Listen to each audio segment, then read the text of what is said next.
Welcome back to another episode of News, Life, and Beyond, the hottest new podcast around. We're speaking to my brother Ben, or Guts, there we go. Now, you know that we're going to be having this everywhere, right? You give us your permission? Yes, sir. Everywhere. All right. So, Ben, let's start off by you telling us a little bit about yourself. So what do you want to know? No, Speak direct it out, me brother. about something. What? Like, I'm a little Eastern European, Scandinavian, German kid from basically from Pennsylvania, like in the woods and shit, the country, like a little trailer park. I moved to Ledyard when I was young, so my mother could be back with her family. My father was like a fisherman out there, like commercial shit. So he was never home, and that's the way we lived for a minute until we moved to Norwich, which was crazy for me because Pennsylvania and Norwich is like, I know Norwich might not be the ghetto, but from Pennsylvania to where I lived to Norwich was like a whole different reality. You know what I mean? We went from driving around and with dogs and squirrel hunting and hanging out, you know what I mean, to,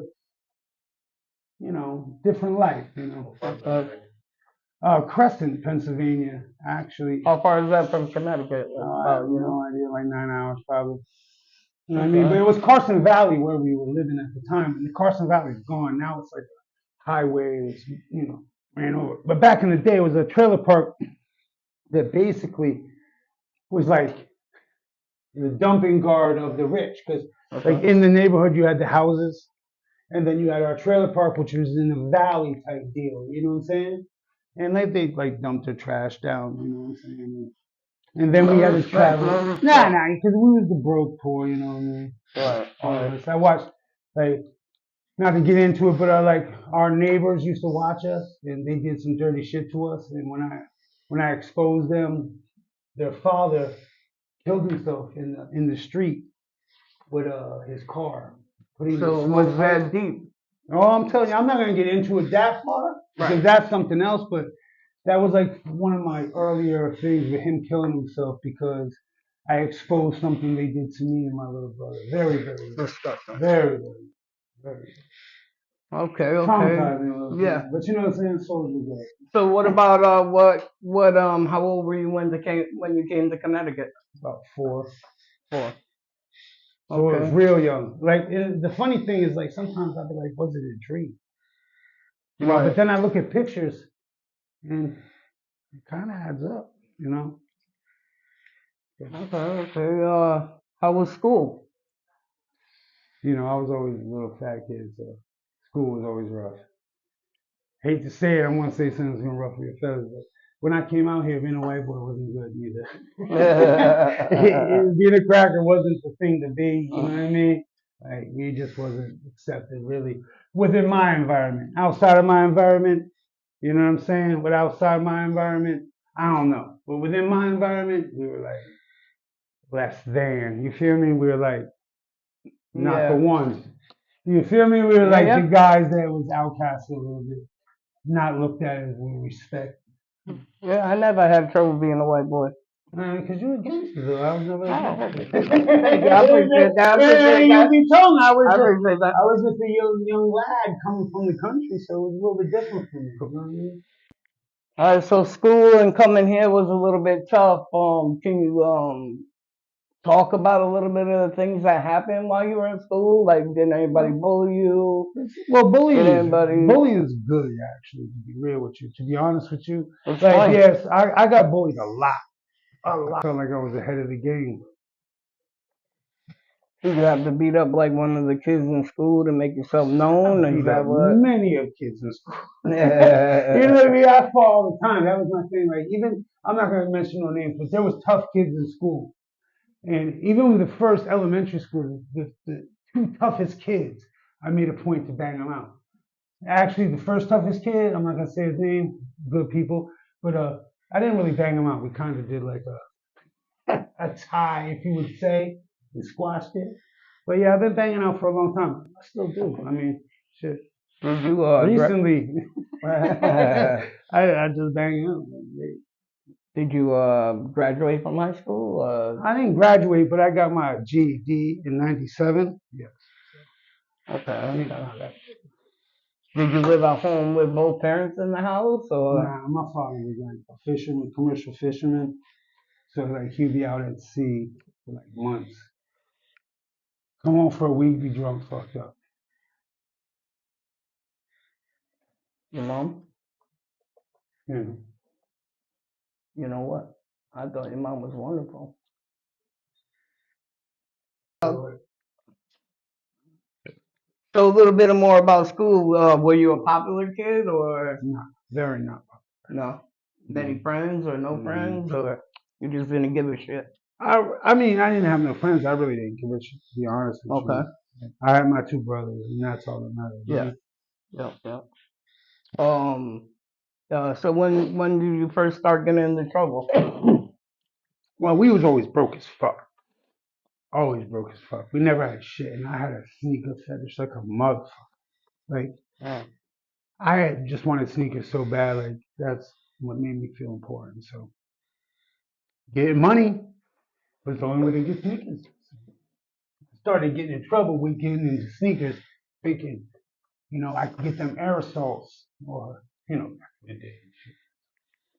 We would get that money, try to get the aerosols or anything just so I could get some sneakers and some nice jeans, because mom dukes me at the Salvation Army and shit. Trying to hit you with that junk bunk. Yeah. And you go to school and you get picked on for that. Not only are you a cracker, but you a cracker that's not rich. So you was not the shit. You know what I'm saying? Like you're the worst of the worst. You not even cool and you don't have the money. You was nothing. Right. No one loved you. You know what I'm saying? So I was figuring if I got paper, people would love me. So when did you come off the porch? 12, 13. About that, I was like, you know what? I actually locked myself in the bathroom, told my mom I was gonna kill myself if she didn't buy me sneakers. She was like, I can't afford it. I'm like, but everyone got everything. I don't got nothing. Crying like a little bitch. So she was like, I just kill yourself. There's nothing I can fucking do. She was at that point, like, what are you gonna do, you fucking little bitch? Kill yourself. You feel me? It's real, and it resonated with like, I'm gonna be powerful. I'm gonna eat. Yeah. That's all that's gonna matter to me. You know what I mean? So you being kind of poor back in the day helped you push along, and when did you start selling drugs? Like 12, 13. Yeah. I finally found someone that would give me consignment for some coke. Okay. Can you elaborate on that? Talk about it at all? So I finally worked my way to get it. I don't even know how it worked, to be honest with you, because I was a little fat white kid.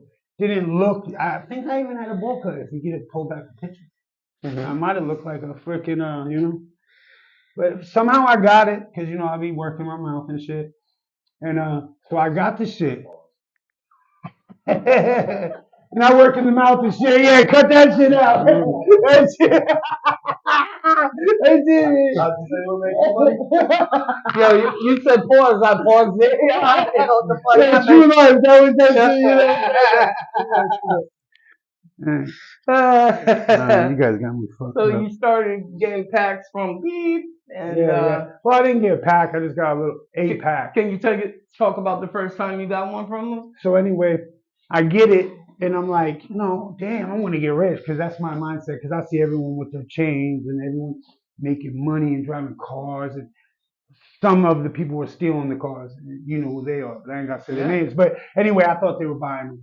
You know what I'm saying? So anyway, one of the people they had like a couple of cars a week. Oh my God! And one of the people that was bagging the cars decided to give me work, and that's why I liked him because he always had the fresh ass cars. You hear me? With his boy, you know what I'm talking about, man. Yeah. Because they know who I'm talking about too. Yeah, I know where they got the cars from. Hey. So anyway, he gave me the work. So anyway, they got raided, and I'm shook. I'm young as fuck. I got work on me. And my daddy told me, he said, "Joe, you're going to jail forever." So I was shook. So I threw it under the rocks under his tire. It hit under a porch with the neighbor as they did their thing and left it there. I was like, fuck this game. This shit sucks. I'm not going to jail. They're going to rape me and shit. I'm young, influenced by the game. You know what I mean? Like, oh, hell no, I'm not going to jail. Left it there. Yeah, that wasn't good because I owe the money now. You know, that And yeah, I owed him bread for the work because Listen- supposedly the work got destroyed underneath the rock gravel under his tire. It was an escort.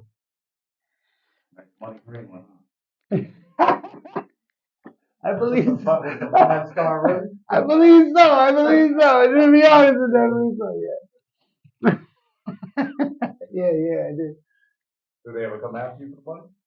Nah, well, you know what? He's really a good dude, to be honest with you. And I'm not just saying that because I would say fuck him. yeah, that was a nice car. I would say fuck him if it was fuck him, but he was always a good dude. But he did push me. He did push me. And one time, he had a super soaker, right? You know, just the super soaker part, not the gun. And he ran up on me on the street and he poured it on me and he said it was piss.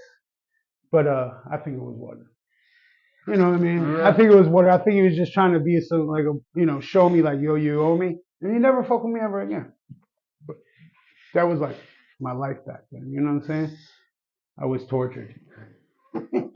Daily. So while you was making money, what was the whole purpose? Just to buy shoes, or did you want to do something else? Just to get, actually, to be really honest with you, at first it was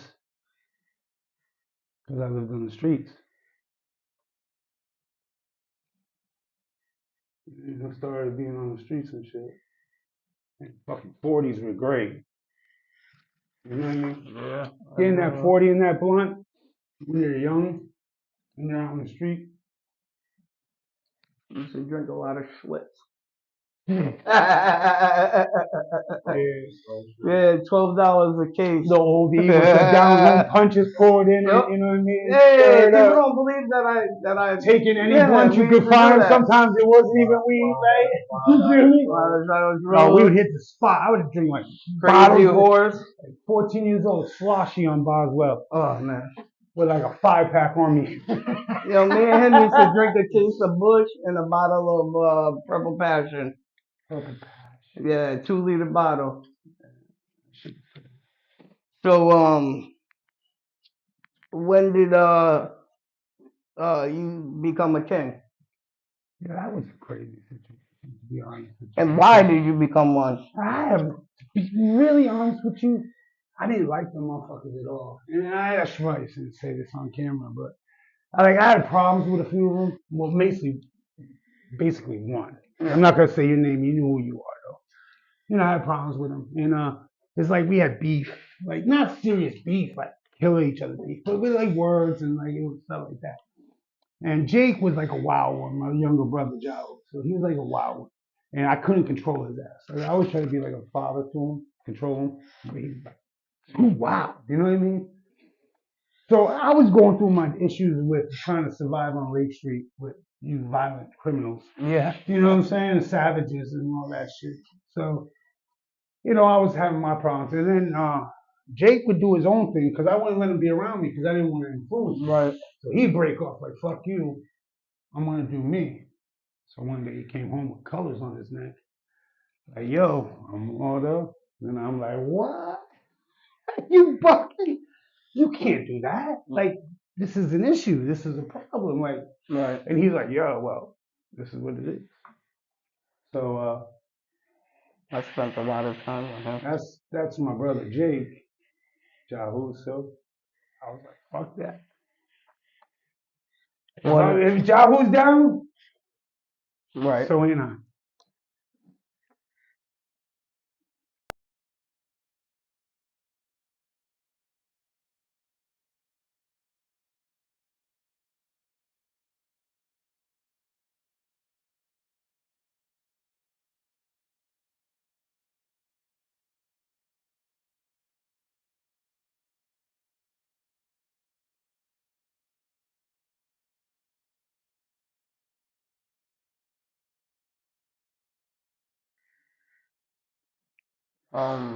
What is so your brother kind of influenced you, your little brother, to become a king, more or less. Well, if he's gonna be it, and he can't let me in on anything because he is it, Right. I have to become it to protect him. Right. You feel me? I remember you saying that. That's I mean, let's be real. I'm a lone wolf. I like to run alone, do everything alone. I don't call witnesses. You feel me? That's why I don't do time. Yeah. You feel me? They calling witnesses is time, baby. I don't call witnesses. Speaking of time, did you do any time? Little bit, very little. I've been very, very lucky in my life. I've done very little time for some marijuana. You know what I mean? Yeah. I move different. I'm not a criminal. I don't really do nothing bad anyway. So did gang life teach you anything? You gotta trust a motherfucker.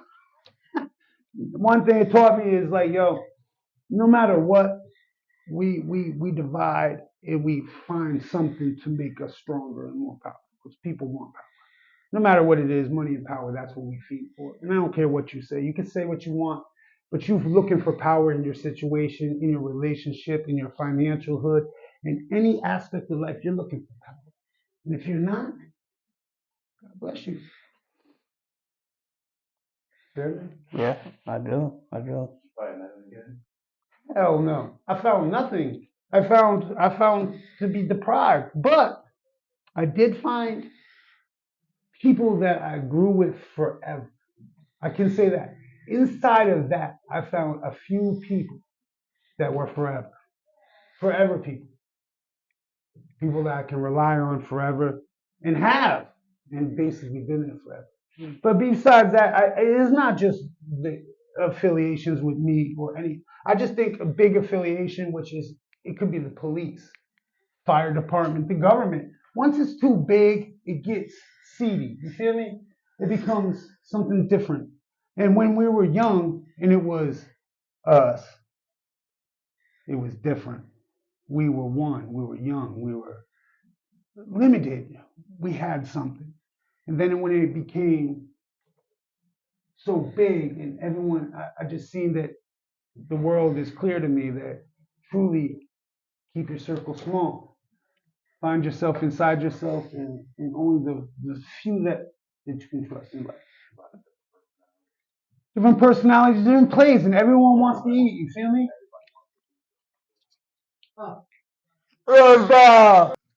That's ready? Yeah. All right, so that's more of my next question was what'd you get out of it? And obviously you got out of it family that Actually, wasn't well, blood, some of it. power actually too, to be honest with you, because to be really, it's now we're here, and I don't care what happened. But I had a lot of problems, and it seemed like the people that my brother was fucking with had the same problems with the same people that I had problems with. You know what I mean? Like it kind of aligned, everything aligned. My brother joined, and then I was like, all right, well, I have to fuck with them kind of because of my brother. You feel me? And then it was like, damn, they're kind of the enemy of my enemy. So the enemy of my enemy is my friend. So it kind of went that way a little bit, for a little while, because it was all, just thinking about, damn, how do I move now? How do I adapt to this new environment that I'm kind of being forced into by my little brother that just doesn't listen. To be honest with you, like I'll try to tell him, like let's just get through this. He wants to be in the streets, and I'm more just trying to play basketball and keep my brothers out of the streets. You know what I'm saying? But he wanted to be a gangster, and that's the last thing I want to do. Right. But Um, How did that evolve?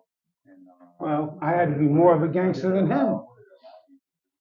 I had to become worse than him, and he was pretty fucked. I had to be worse than him and worse than everyone around me. I had to be more sneaky than everyone around me.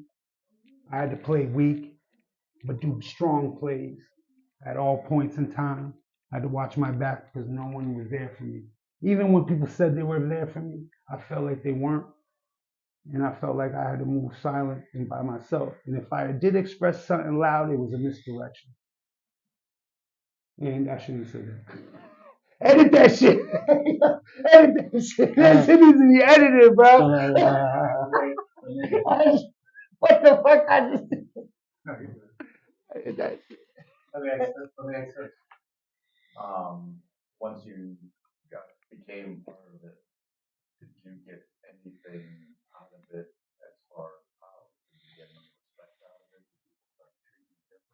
Not at first. At first, it was worse. I have to say, like it felt like because, well, we didn't know what we was neither. At first, when we first came here, we didn't know what our race was. We didn't know what we were, but we knew we had a connection not with white people, and that sucks. You know what I mean? But it just we were. I don't know. We just were more connected to other people. So in doing that, like we didn't know what we were because we fit in with a different group than I guess we were supposed to be with. I don't even know how to explain that, to be honest with you. But like falling into that, made us. I don't.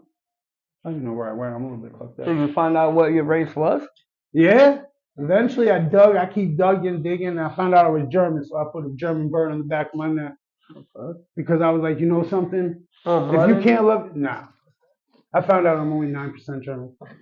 But you know something, I wanted to find myself so bad, you know what I mean? Because everyone knew who they were, you know what I mean? You were Puerto Rican. And see, my people, you knew who you were. You were Puerto Rican, or you was African, or you was Haitian, or you was something. I was just a white boy, and I hated that because the boy after white, yeah, bang, bang. That's just whack. I'm no boy. So anyway, take it how you want to take it. You feel me? Like, and that hurt my heart. Like, I'm a white boy, but if I say that to anyone else, then they'd be disrespected. But I want to be treated equal, so I'm going to grind like that. You know what I'm saying? You're not going to treat me any way less than anyone else. You feel me? So, yeah. So, I don't even know if I answered your question. No, you answered it good. You there. So, going up a little bit, your brother passed away. Yeah, that was crazy. Um, That was nuts. can you talk about how he passed away, or do you not really want to talk Nah, I'll about it? talk about that. Because I really want to talk about it. My brother passed away at the falls. Fell off. His windows were smashed. You know something about that? You hit me. Yeah, in the car. The girl that was on the newspaper and in the news, I never seen her again. I never heard nothing again. They said it was an accident. I heard he had an indication with 2 people that day. Hit me. Didn't they Go also back to say? what? Didn't they also say that he was drunk or something? Well, He yeah. He fell or drank, he fell fell, asleep he fell asleep, he rolled off the falls, whatever.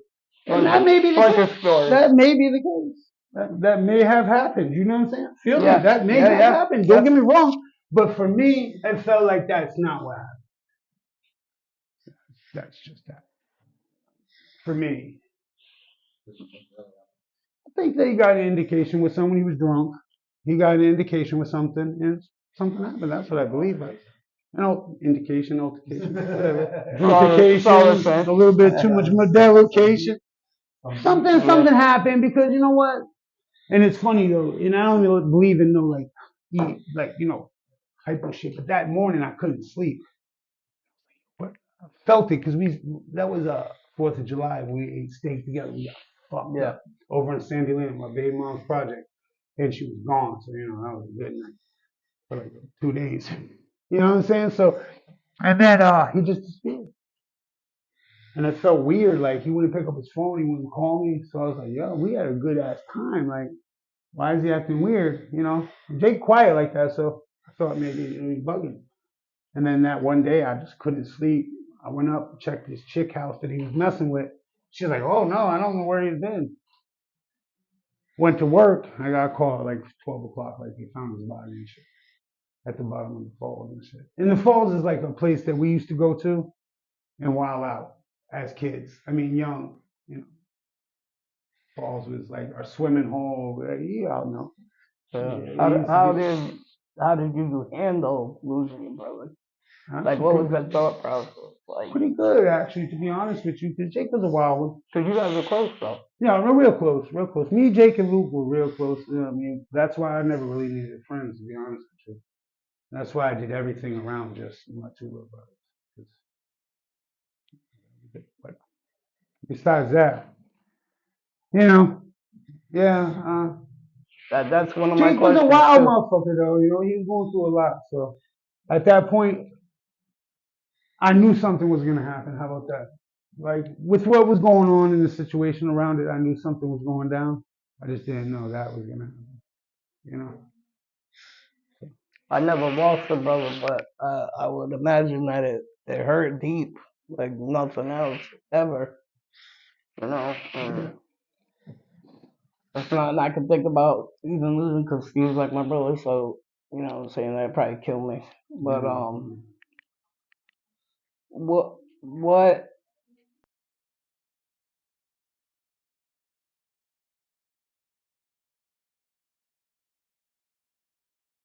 more about you was starting to talk about it a little bit. The relationship with you and your brother. You guys are more close than anybody. We're close, but he was ignorant. He was like a hard-headed motherfucker. Like he just wanted to live his own life, and that's respectable. But I just didn't want him to. You know what I mean? Yeah. I kind of wanted. Did you have kids through all this? Like, when did you start having kids? I had kids young. You know what I mean? Like 20 years old. Had some kids. I got like 3 kids. Actually, I got like 5 kids, 3 grandkids. You know. What's your relationship with your kids like with you? Good. Actually, they're at the fucking house eating dinner, drinking beer, waiting on me. So cooking dinner right now. I just dropped them off. I had made obligations with you guys, so I wasn't. I'm back out. Feel me? Hey, so the difference between growing up with no father or your father not around, has that impacted how you are with your kids and how you're raising them?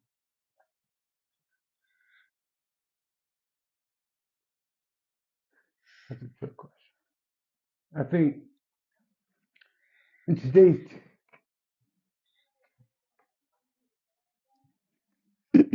in today's society, you can't really be in most cases. I'm not saying in 100% cases, but in most cases, you can't really be a father. You have to be secondary to the mother. You can't raise your children the way you feel fit to. Your ideas are second class, put to the side because they may not be soft enough, or you know what I mean? Like you may be too rough around the edges or whatever.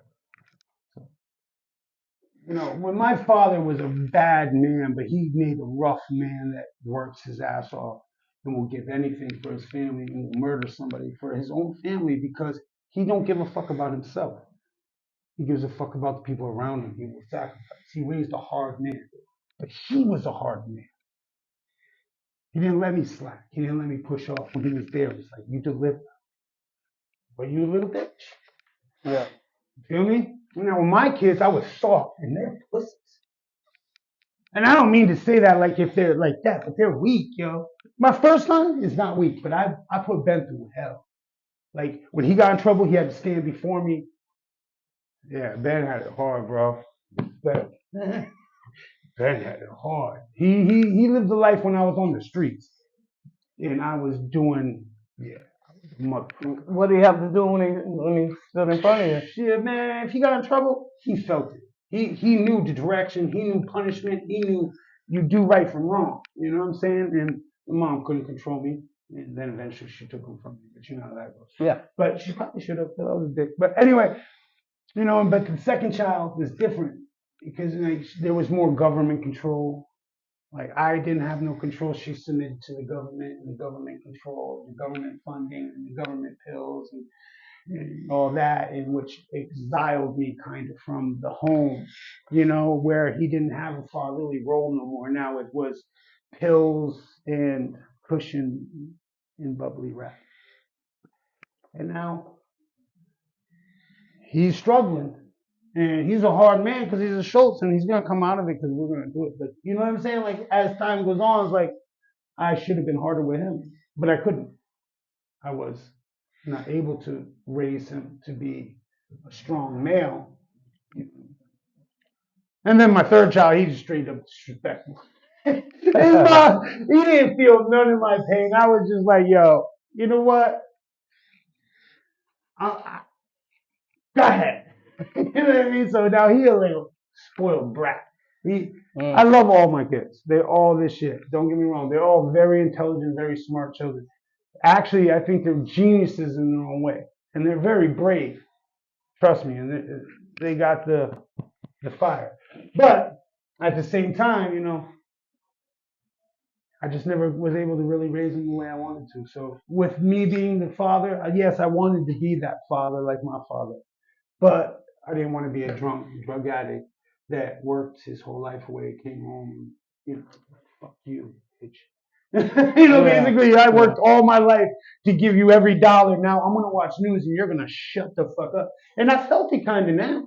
And it's funny because now I'm like, I respect this motherfucker. At a young age, I was like, I hate him. Like, oh, you want to watch news? Like, I haven't seen you in 2 weeks. Yeah, but I've been on a fishing boat for a month with nothing but water and fish and drug addicts. You feel me? So when he came home, he just wanted peace. And Mama Dukes ain't giving peace. He wanted a fucking beer. And I get that. Because I go home like, I don't want to drink a beer. And it's like, oh, you're drinking? Like, I ain't no fucking drinking. I'm doing whatever else I want. You know what I mean? But I feel it now. You know what I'm saying? Like, so he had that pressure also. Like, damn, I'm busting my ass paying the bills. And now you stressing me because I want to watch news and drink?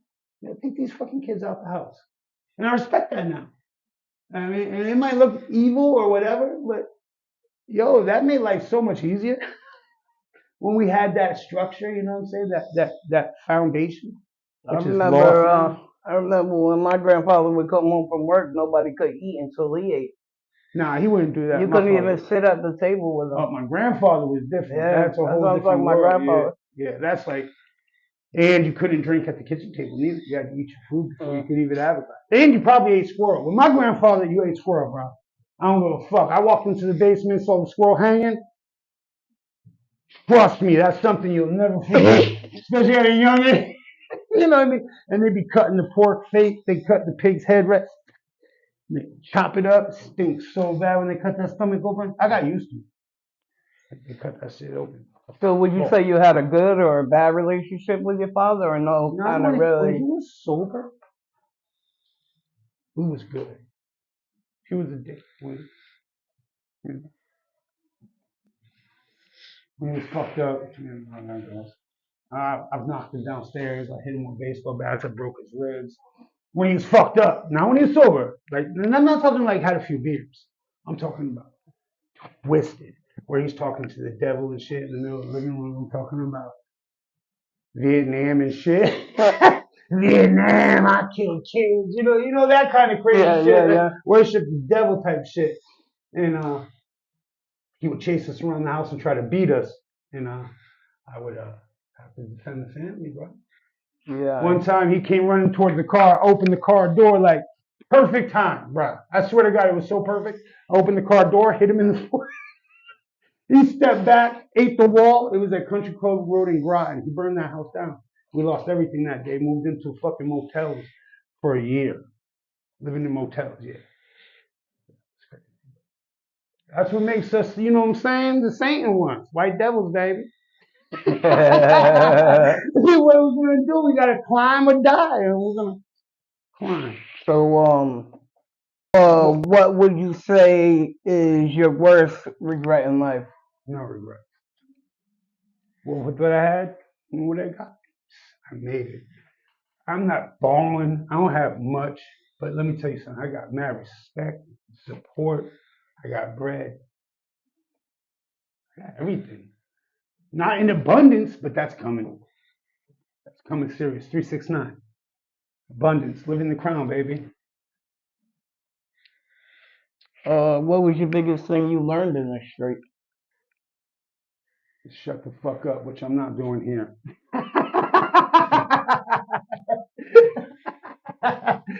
To shut the fuck up, but which I'm not doing here. But hey, good cause, you know what I'm saying? This is my family. Yeah. I ain't incriminating myself like hell no. Body, no. Edit.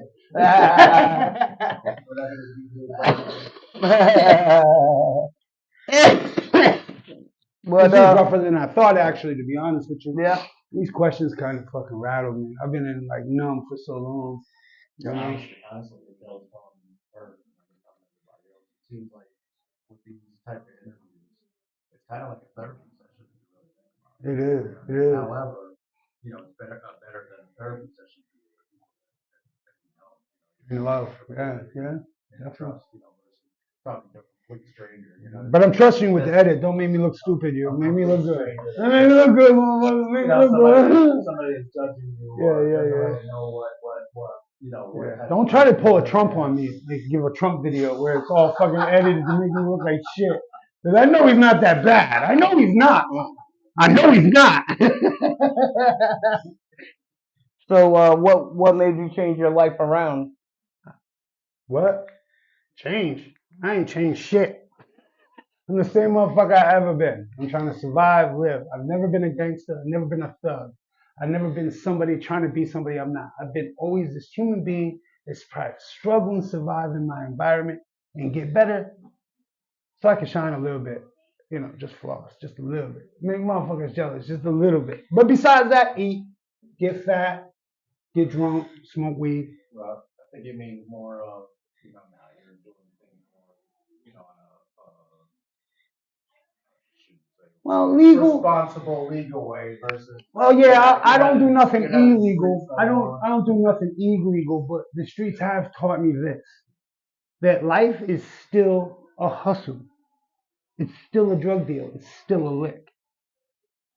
Product is product. Material is material. If it's roofing or if it's crack cocaine. You feel me? Definitely. I don't care if it's a 50-cent item. If you sell a million of them, a million times 50 cents. Let's get it. Yeah. Product is product. Material is material. It doesn't matter what it is. Streets taught me product is product, material is material. The quicker you move it, the more you move, the more cash you get. If you can do it legally and live in the sun, you're able to do it 24 hours a day without interaction with our lovely three letters. You feel me? So yeah, that's that. The streets taught you that you keep grinding, you keep jumping, hurdles come. Once you stop jumping, and you hit that first hurdle, you're falling down. That's your fault though. Stop blaming people. Stop being a victim. Stop crying, man. If you don't step the fuck up, I've been through so much shit, man. I've been 500 pounds.